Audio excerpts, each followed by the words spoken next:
يا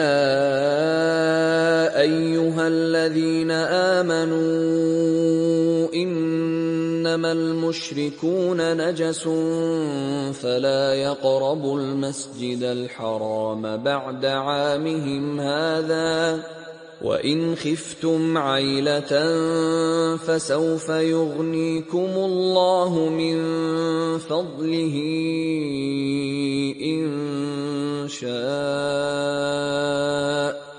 إن اللہ علیم حکیم۔ السلام علیکم ناظرین، آج ہمارے ساتھ پھر موجود ہیں جناب شانو رضوی صاحب اور اب سورہ توبہ کی 28ویں آیت کی وضاحت کریں گے۔ بسم اللہ الرحمن الرحیم، السلام علیکم۔ آج ہم لوگ بات کرنے بیٹھے ہیں سورہ توبہ کی آیت نمبر 28۔ یہ آیت کیا کہہ رہی ہے؟ کہہ رہی ای ایمان والوں، مشرکین تو نیرے نجس ہیں، تو اب وہ اس سال کے بعد مسجد الحرام کے پاس پھر نہ بھٹکنے پائیں، اور اگر تم فقر و فاقہ سے ڈرتے ہو تو عنقریب ہی خدا تم کو اگر چاہے گا تو اپنے فضل سے غنی کر دے گا، بے شک خدا بڑا واقف کار حکمت والا ہے۔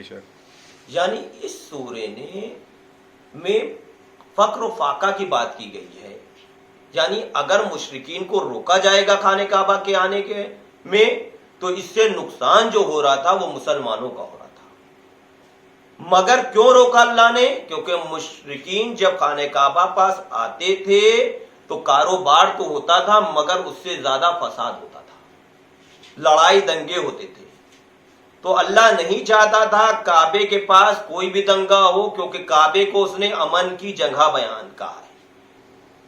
اس لیے اللہ نے چاہا کہ مشرکین نہ آئیں، کیونکہ مشرکین آئیں گے تو قتل و غارت ہوگا اور مسلمانوں میں آپس میں فساد ہوگا۔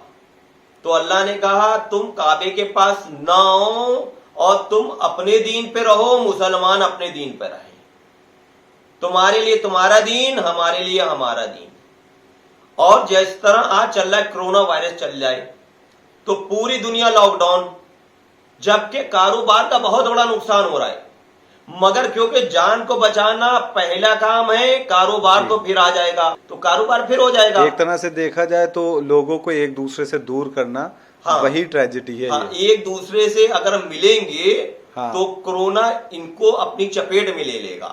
ایسے ہی اس زمانے میں فساد ہوتا تھا، اس زمانے میں ایسا ہی فساد ہوتا تھا، جب مشرکین آتے تھے تو کاروبار کی آڑ تھی اور فساد برپا ہوتا تھا، قتل و غارت ہوتا تھا۔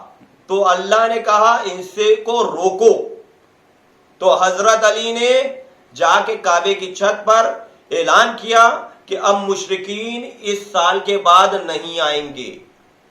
تو آج مشرکین کو اس لیے روکا گیا کیونکہ قتل و غارت ہوتا تھا اور اللہ نہیں چاہتا تھا کعبے پہ دو لوگ آپس میں ملیں، جی، کیونکہ کعبہ اس نے عبادت کے لیے بنایا تھا، اس کا گھر اس لیے بنایا گیا تھا کہ یہاں پر امن رہے، عبادت ہو، تو عبادت کے لیے اس نے گھر بنایا، وہاں پہ قتل و غارت منا دی تھی۔ اس لیے اللہ نے کہا ان سے کہو تمہارے لیے تمہارا دین، ہمارے لیے ہمارا دین، تم ہمارے دین کو ماننے والے نہیں، ہم تمہارے دین کو ماننے والے نہیں، تو اس لیے تمہارے لیے تمہارا دین، ہمارے لیے ہمارا دین۔